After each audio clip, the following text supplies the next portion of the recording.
Howdy, everyone. My name's Nicholas, and welcome to the Headliner PodPod.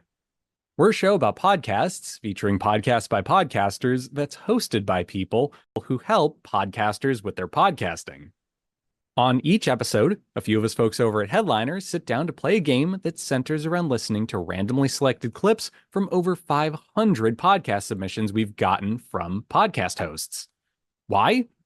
Well, in order to find what we're calling Pod Zero. Here are the rules. Each lucky contestant will hear a 60-second podcast clip. They'll then need to pick the correct podcast title out from a lineup of 3 choices before being shown the artwork for that show. Before we get the show on the road, though, let's say hi to each of our contestants for today, starting with Max. Hey, headliners and the headliner team. Good to be back. Yeah, it's good to have you back, first off. I actually made a comment about design last week that you weren't there for, so I need to ping you about it after the fact to just get your thoughts on it. But yeah. I was busy to have you back with my sensei, learning the ways of the podcast picking art. And my sensei says hi. I'm just imagining your sensei as Lawrence Fishburne. It's just the karate scene in The Matrix. Oh, you know my sensei. Yeah, Master Fishburne. Yeah, good guy. Yeah, he can't be Master Lawrence because that's the guy from Karate Kid. Anyway, moving on, we have Prateek. Hey, everyone. Followed by Jesse. Hello. Kristy. Let's go. And our producer, Elissa. Hi, everyone. And Elissa, do you or do you not have a fun little ad read for us today? I do. Nice. So let's talk about captions. Captions, they're powerful tools for accessibility, audience experience, engagement, and can even boost your content's SEO. They're also one of our most used features. In Headliner, you can add and stylize caption to your heart's content using the advanced editing tool. To get started for free, visit make.headliner.app and click on the black and purple icon. Okay, very cool. And so let's just get this show on the road. Let's start our fun little game. And, let's open with Max. He wasn't here last week. Sure. Let's do it. How do you think, or do you think that tech is also coming in and making artists feel pressured to make art that's shareable, make art that's Instagram friendly? Tate did a Yayoi Kusama exhibition, and there are a few articles is this sellout just to be on Instagram and blah, blah. Do you think that increase of tech and how cool it is? I went to a VR exhibition at the RA and I was like, oh my God, this is so cool. Do you think that excitement around this new technology is kind of adding pressure to artists who might not be using it to then make art which is Instagrammable or really cool looking? Oh my God, yes. That is probably the conversation I have the most with people around me every day. So absolutely, there is definitely this pressure as someone who has to use social media as a way to, grow my platform and to get commissions and everything. Oh my God. Okay. That was a really interesting clip. And here are your options, Max.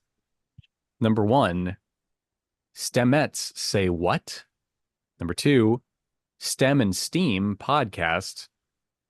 And number 3, the wonderful world of STEM. This is a hard one because I feel like 1 and 3 sound probable, but different ends of the spectrum. Is this a quirky podcast or a serious one? I could see either of those being actual title. Watch it be the middle one, which is the one that I feel is not the real title. But well, why do you think the second one isn't? I'd love to know. What was it again? It was STEM and STEAM. Yes, that's the whole title. Yes. It just sounds not very captivating and confusing because I'm isn't it STEAM now? So why are you saying both?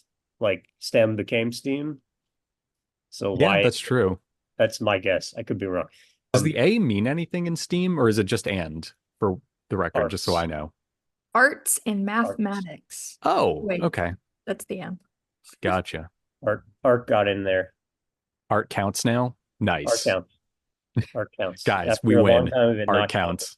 Yeah. Didn't count until recently, actually. if you made a painting, everybody would say that doesn't count. Yeah, they left that in the fridge in the break room. Yeah, exactly. So I'm going to go with the first one because I think it's a bit more fun, Okay. but I'll caveat this with saying I have no idea. Okay, well, no, you do have an idea, Max. Have a little confidence. Good Lord. Yes. It is Stemets Say What. Thank you, Sensei. You taught me well. Sensei Lawrence, he blue pilled you. Stemets, I like that. Yeah. And this was from the episode What's Next in Tech? And here's our show description. What is it like to work in STEM or STEAM? Stemets Say What has the answers. Each episode, host and head STEMette, Dr. Anne-Marie Imafidin, MBE, joins a guest expert to discuss their rich experiences and guide you through the various routes into STEM.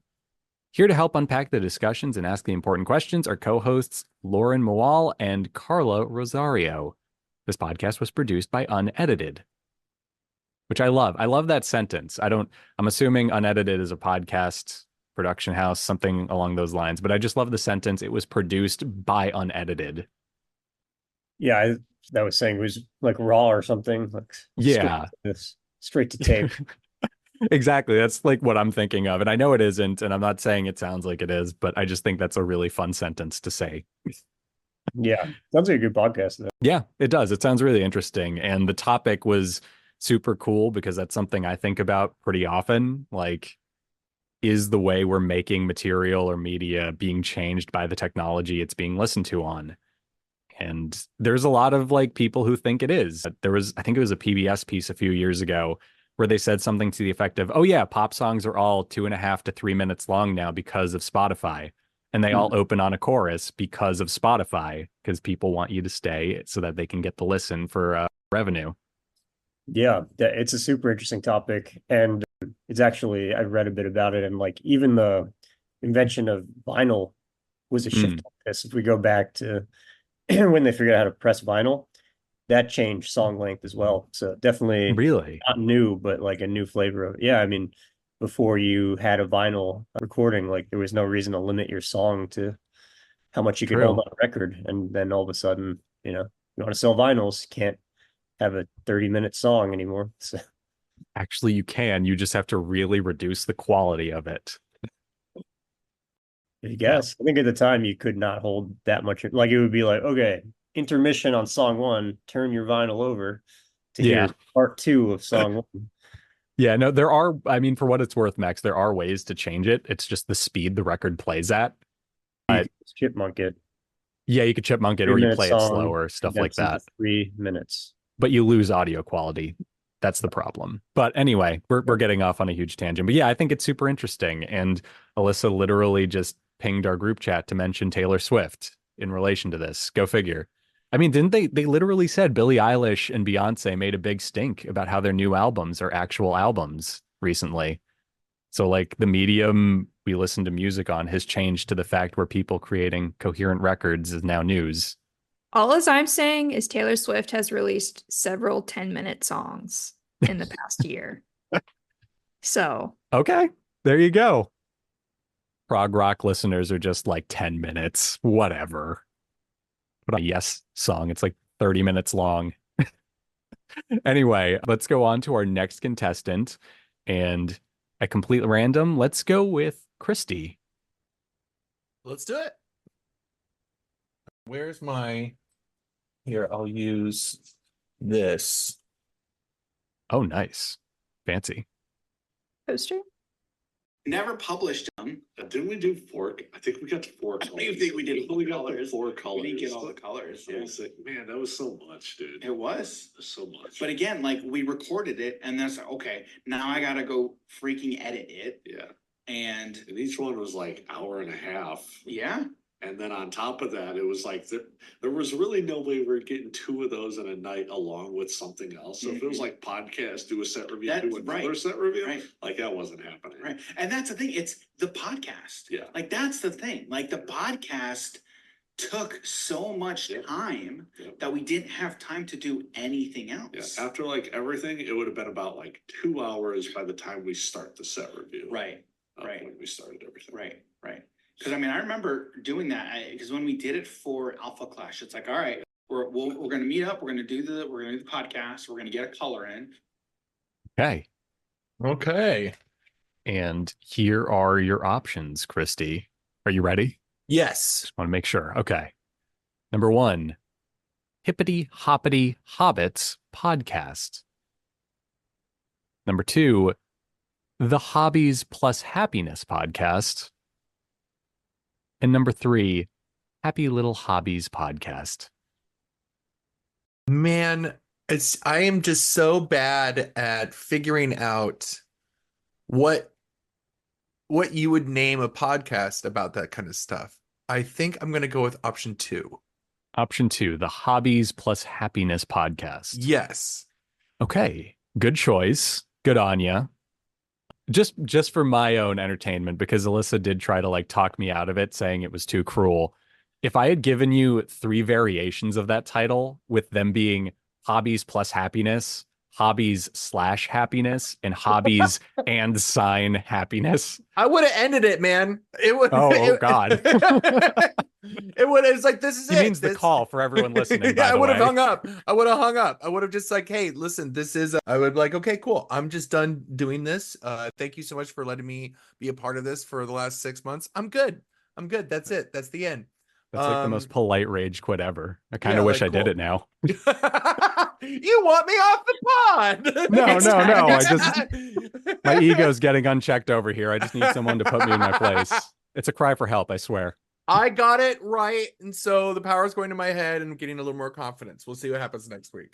Okay. Sounds good. This is from episode 112, Is This the End? And here is our description. Join 2 friends, Dan and Jim, as they discuss their love for all things tabletop gaming. Each episode will delve into a topic revolving around some aspect of the tabletop hobby. Dan and Jim have been friends for years who met at their local friendly game store and bonded quickly over their shared enjoyment of the hobby. So there you have it. I actually swapped local friendly game store as friendly local game store. I'm so sorry. I'll issue a press statement on that later.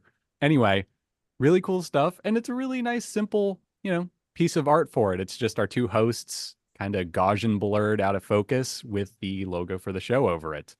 And I really like that logo. I don't know what the meaning of the card next to hobbies is. It's a plus sign. I'm just thinking it's a first aid kit for some reason, but I do think it's neat. So there you go. Coming up next, we have, let's go with Jesse. Let's go with it. Nice. Absolutely right. And you know what? And her doctorate is no different than mine. It's interesting to me. That was it's a big win for me personally. That was probably one of the hardest things that you can put yourself through. I mean, honestly, yes, man, I got drafted in the National Football League and managed to play for X amount of years to be a retired and former player. But when you have to get your PhD and go through all of the content, the coursework, and defend that thing, yeah, it's a different beast. It's a different beast. What got me through that was my dissertation chair said to me, Omar, no one on your committee knows more about your work, the study of your work than you. They don't know more about it than you do. So when you start talking about it, you will find.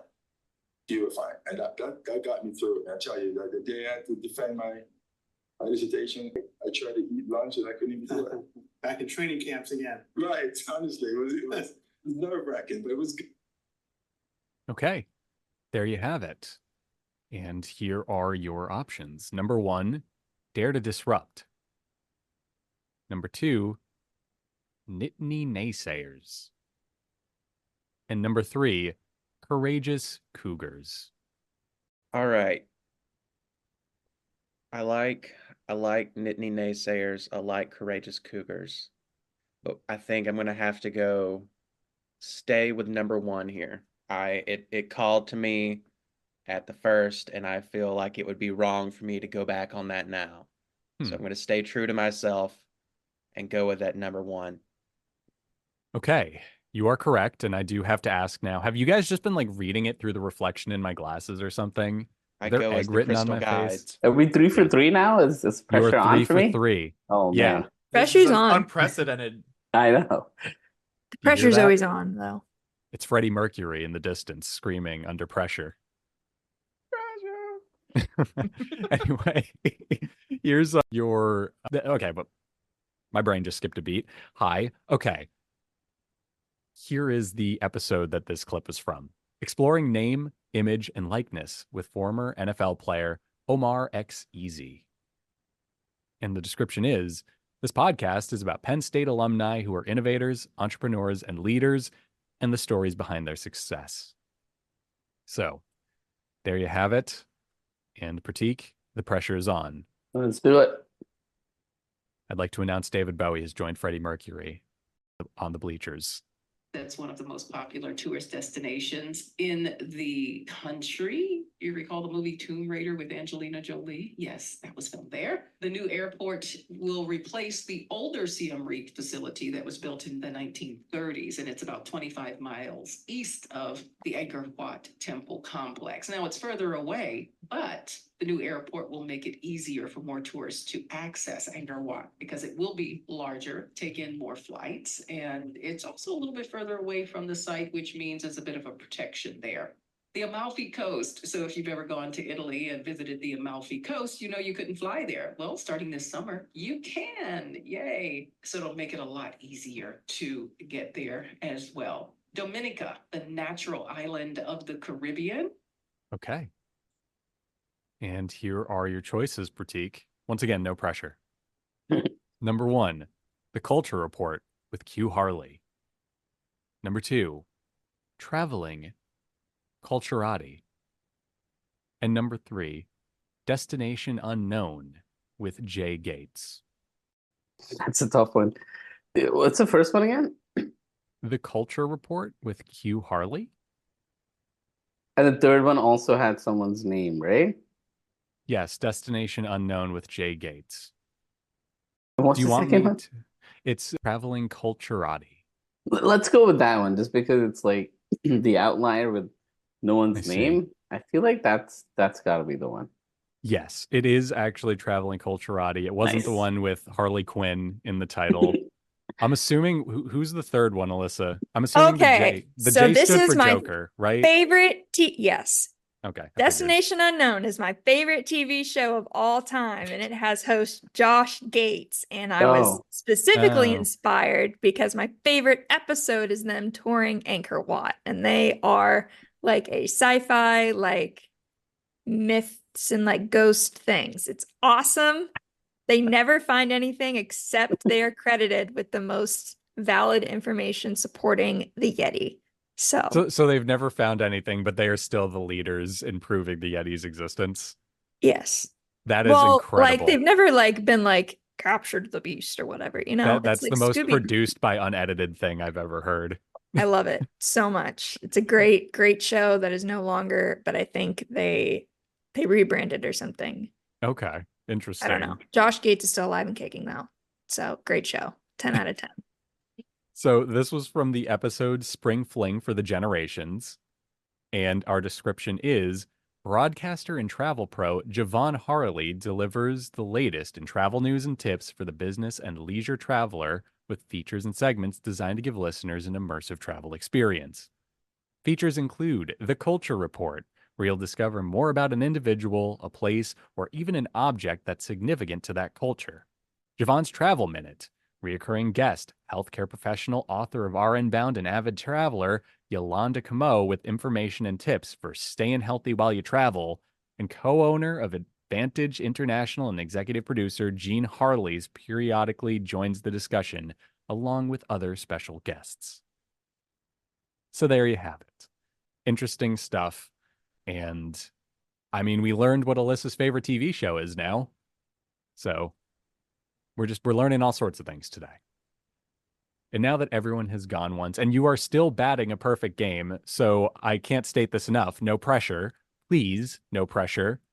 Alyssa, stop pressuring them. Let's just all team up now. And for the love of God, please spare my ego by getting this wrong. I know I said I needed to be like fact-checked earlier, but I was lying. I don't. Guys, I can quit being a control freak at any moment. Just get it wrong. We'll try our best, but we're really good. So, We're so hard for us good. to get it wrong.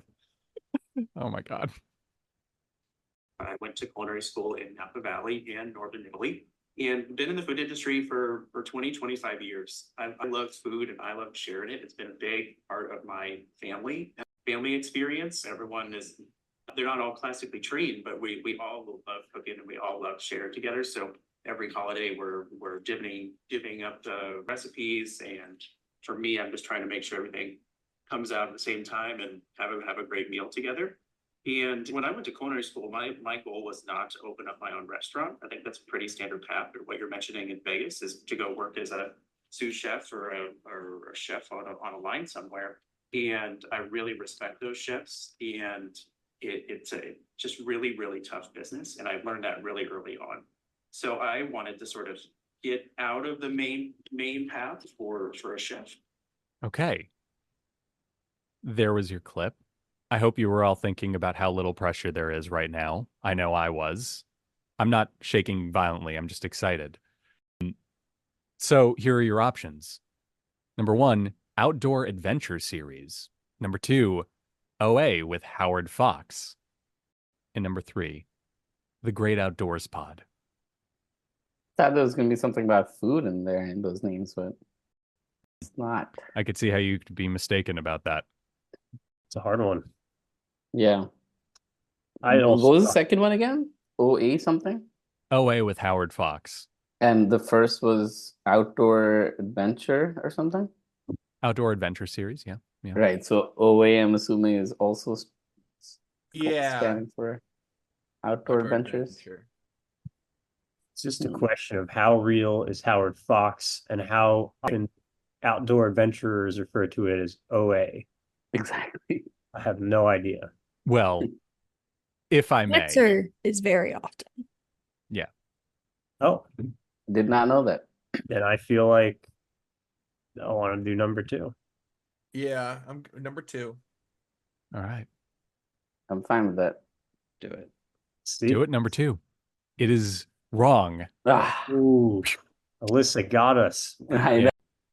They do refer to it as OA because I worked for an outdoor adventures thing in college and it was just OA. There you go. Fair enough. So this was from the episode Pack Light, Eat Well, Expert Tips for Upgrading Your Wilderness Adventure Food Game, which explains why you guys thought it was about food, because it was. And our description is, the Outdoor Adventure Series is a podcast production of Fox Coaching Incorporated. We celebrate individuals and families, entrepreneurs, and organizations that seek out and promote the exploration, conservation, stewardship, access, and enjoyment of the outdoors. So there you have it. Well, so sorry. We were wrong for the right reasons. Howard Fox exists. People call it OA. So, I mean, still kind of right. Yeah. In my book, you know. I mean, I would still wrong.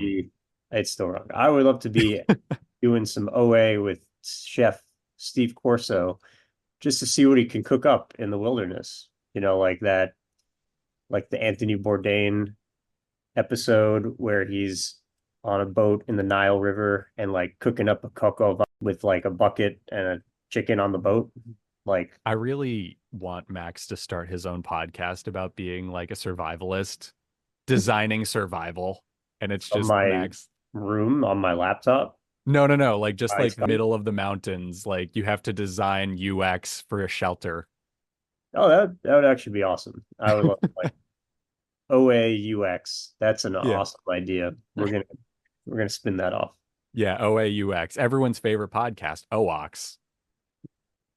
So coming soon. It's a 7-part HBO Max series too. Anyway, yeah, thank you to everyone for playing. HBO is dead. It's just called Max now. Right. It's just called Max for Max. I get emails from Max all the time, and I'm confused if I sent something to myself or it's just FKA HBO with their stupid new name. I think we all get emails from Max. I don't pay for a streamer. No, that's a lie. I have one streaming service because I'm an old man. Whoosh. Oh. Drat. I see it. You meant the Max that's in the room. No. Can someone explain this to me then? What? I'm so confused. Nicholas, it's sarcasm. Oh my God. Sorry. All I'm right, just so happy okay. that someone got it wrong. Anyway. On that note, thank you for playing, everybody. Thank you for getting it wrong. I don't have to lick my wounds for the next week. And yeah, thank you to everyone for listening. So, bye.